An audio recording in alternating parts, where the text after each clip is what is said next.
magandang hapon mga kaibigan. Dito tayo sa project kung saan i-update ko kayo dahil sa mga susunod ng mga araw kasi finally matatapos itong project natin dito sa Manila mga kaibigan. So, ngayon, ito na akong sugat mga kaibigan dito sa pag-install natin ng tawag dito, water line na kung saan matalas pala itong cup ng angle valve. Bali ito mga kaibigan. Yan. Ito yung nakakasugat mga kaibigan. Halimbawa na mano-mano lang yung paghigpit ng kamay niyo mga kaibigan. Ito yung sugat ko. Yan. Yan. Yan. Nasugatan na po ng cup mga kaibigan. At ito yung update rin ng mga ginagawa natin sa mga ilang buwan na mga kaibigan. So, ito na yung tiles na ginamit natin. Bali kulang pa to sa ng 12 piraso.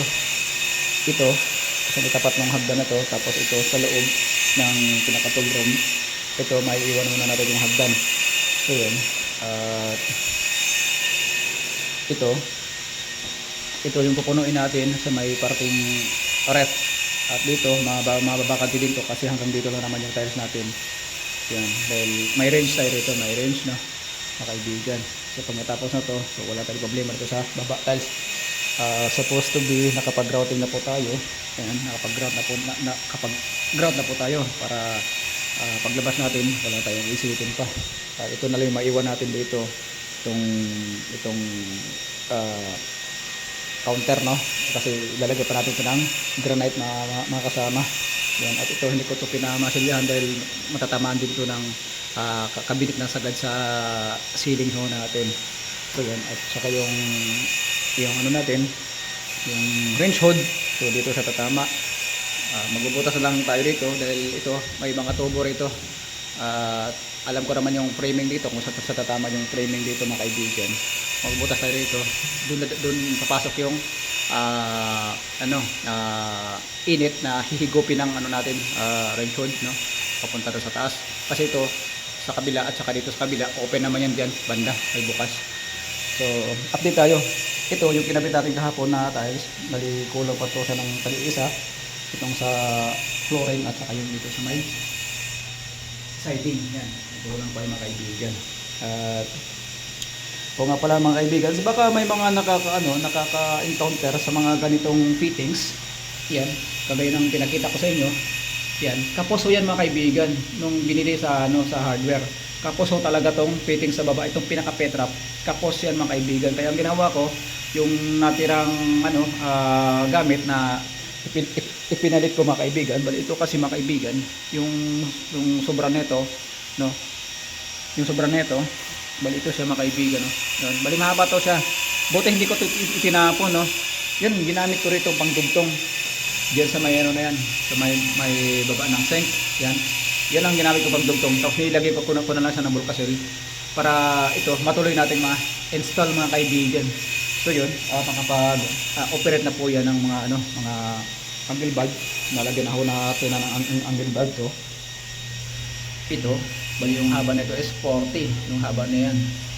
So yun, ito double, bali dual yung valve niyan mga kaibigan. Ito yung luma na flexible, ginamit na rin para magamit nila. Ito, bidit mga kaibigan. So ito, para sa rito, sa gripo, at saka ito para sa natin sa telephone shower mga kaibigan. So ito, nagakarga na to siya. Yan, puno na po ng tubig mga kaibigan. By the way, no, may bitak tong itong tangke, may bitak, pero ginawa ko lang paraan, no. Kinula ko na lang siya ng tawag rito, bulkasil. Ito papakita ko mga kaibigan. Ayun, yung bulkasil sa baba, yun sa may tapat ng na yan. May tapat ng screw na white. Yan. Kinula ko na lang siya para mapapakinabangan niya. Yari. So yun. Sana tumagal din to. Ito mga kaibigan. Advice naman ka ng may-ari kung kayang gawa ng paraan, gawa na lang natin ng paraan. At ito mga kaibigan, lagay nila ng mga sabon o etc. Shampoo renovation itong tiles, no. Ito binakbak natin to dahil yung unang water line dito mga kaibigan, kung mapapansin nyo sa unang vlog ko, talagang sablay, no, dahil dito nagagaling lahat ng linya sa loob mga kaibigan. So sablay talaga. Ang ginawa ko diyan mga kaibigan para ipapakita ko sa inyo. Inulit ko po yung mga kaibigan. Inulit ko din binuo ko to siya uli no para magkaroon na naman siya ng linya dahil sablay na yung unang ano nila, gawa nila. At ngayon okay na nagagamit na at kahapon no wala pang isang araw kahapon ikinabit ko tong tiles no. Itong flooring lang wala pa tong isang araw mga kaibigan. So saglitan lang talaga na ginawa ko. So ito renovation lang to ng mga kaibigan. Kaya mapapansin nyo magkakaiba yung kulay ng tiles. Parang ito parang parang dark sana konti kaysa dito sa ikinabit nating huli. At itong mga bingas na to bali pinadaanan to ng grinder no kasi nung kasagsagan ng renovation. So pinag-grinder ko 'yan para hindi dumami yung natin cost of labor para hindi tayo tatagal.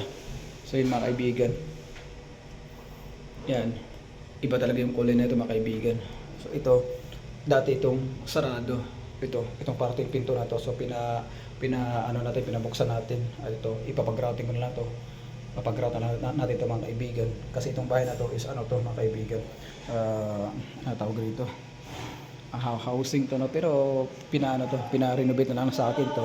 Dati, mapansin natin itong lintel, may pader to rito sarado. At dito, sa parting na to, dito nakaharap yung lababo.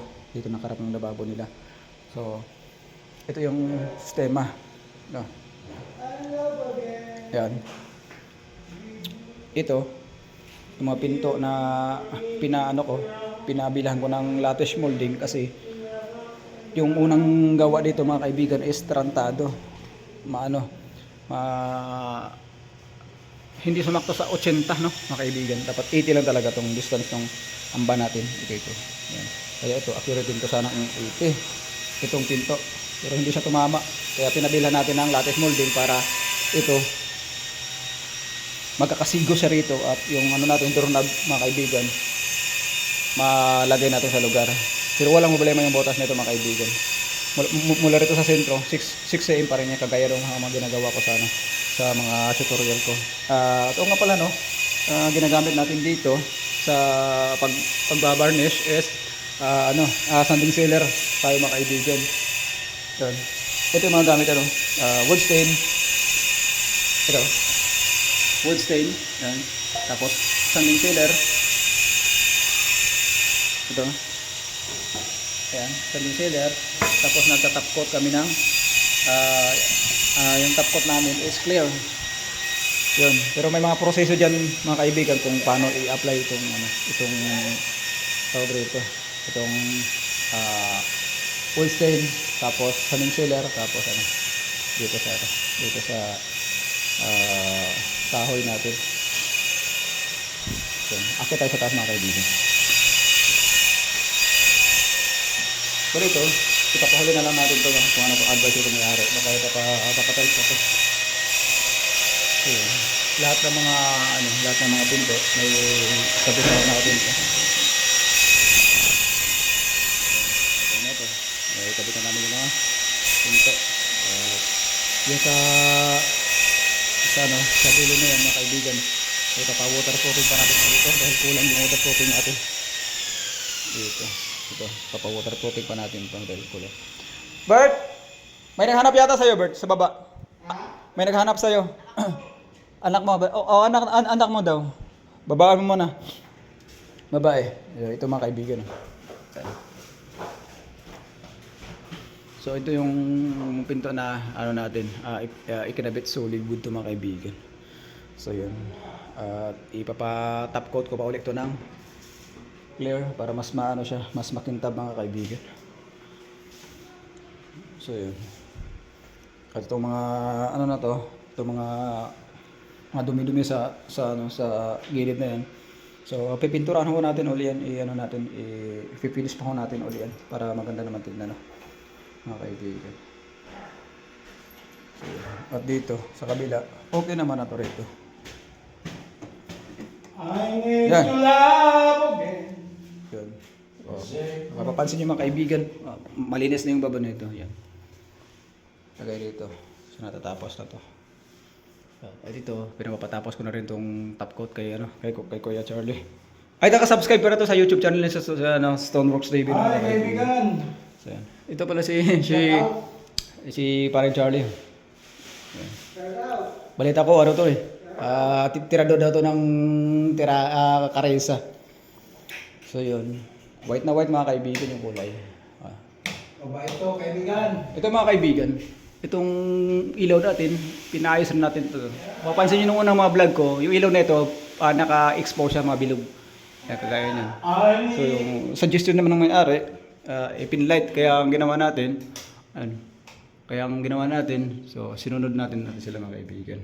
So ito yung CR na natitira dito sa taas, sa second floor na hindi pa natin ito natitira ng tiles. Pag dumating na yung tiles natin, tsaka na natin ito gagalawin dito sa taas mga kaibigan. So inantay lang talaga natin yung mga materyales. So yun. So, shoutout dito sa kaibigan na to, si Kuya Charlie na. So lilipat kami ng project, sasama ko pa rin siya. So,